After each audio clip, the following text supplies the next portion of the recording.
Well, after the 2K time trial, a couple of 1Ks, I'm sure you're feeling pretty happy with all that? Yeah, it's good. It's good to get back into it.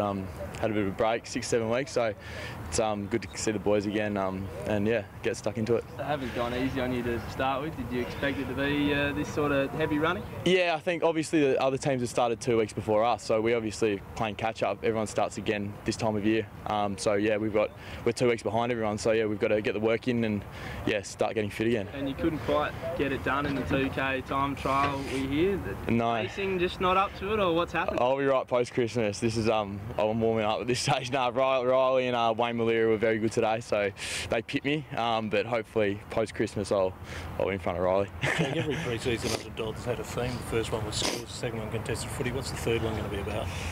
This year it's a really big focus on just being competitive. I think we really need to, I don't know, be more aggressive and in team spaces. We can't be bullied in. We don't get bullied, but I think we need to be the aggressors rather than be on second to come in when we get sort of confronted with a challenge.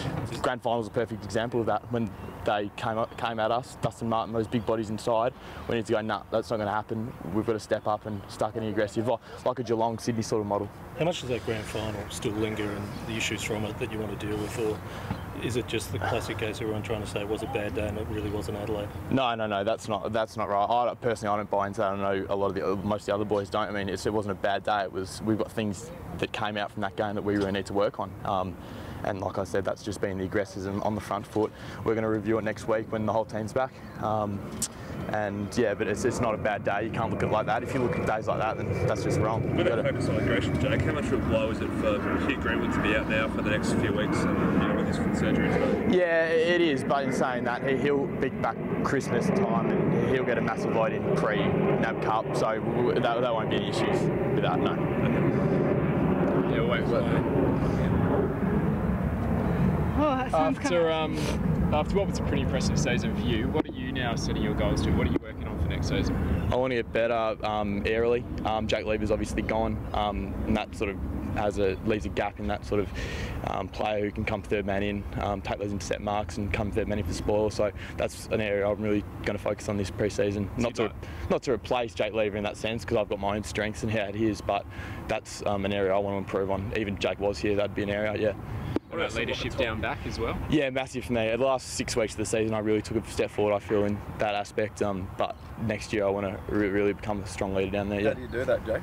Oh, that's just talk at the training. I think it starts with that, and then when it comes to game day, it translates automatically. And the aerial stuff, I mean, too. The aerial stuff, that's just training. That's just post-training, doing that work. Yeah, it's pretty simple for me. Where's the group improvement going to come this year? The group improvement, I think that's just going to become with the aggression, becoming more competitive. That's just, and leadership, I feel. I think we can really get better at our communication, and when we get challenged, like grand final day, instead of going into our shells, standing up and going, nah, we're not going to accept this. I'll look at teams like Sydney and Geelong of the past, and they do that really well, and I think that's what we can get better at. We have taken massive steps in that.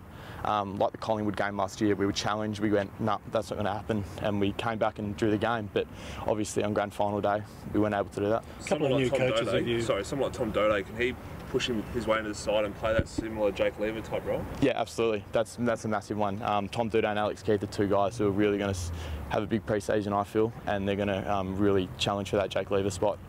And Tom Doedee, he's a really special player, I feel, and he's really good at that third man in intercept marking, so he can definitely run to replace Jake. A couple of new coaches, have been told what divisions they'll be handling? At this stage, I think Hart is taking the backs, replacing James Podsiadly, and Josh Franco is replacing the midfield development coach.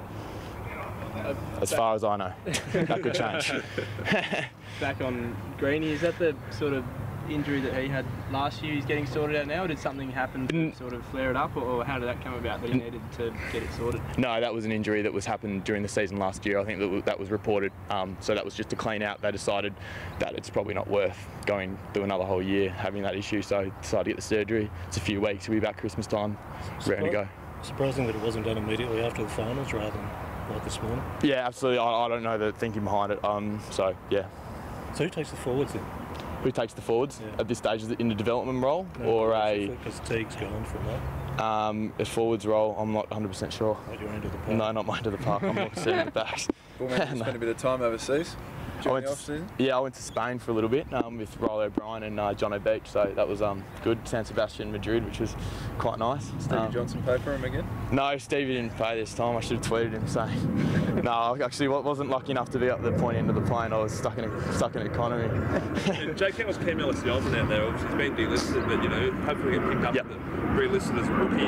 What was his sort of motivation today and heading before the training? Oh, it's great actually. If you looked over there, Cam was the one talking in front of the group, so that says a lot about Cam. That he was actually prepared to stand up in front of the group and talk over there, and yeah. What did he say? He was just talking about how we've got a lot of work to do in the next 2 weeks to, when the older guys come back, go, this is where we're at as a group, and challenge them, because we don't want to come back and just float in with the older boys. We want to go, no, we've done 2 weeks of work, we're ready to go, you catch up with us. So yeah, that should be the mindset, I think. Throwing down the gauntlet to them, how does that help the club then going forward? Oh, that just pushes everyone forward and gets everyone better, because we've got to, obviously got to improve. Everyone starts again from, and the competition these days is so even, so if you're sort of complacent, you're going to get found out pretty quickly. Produced by AFC Media.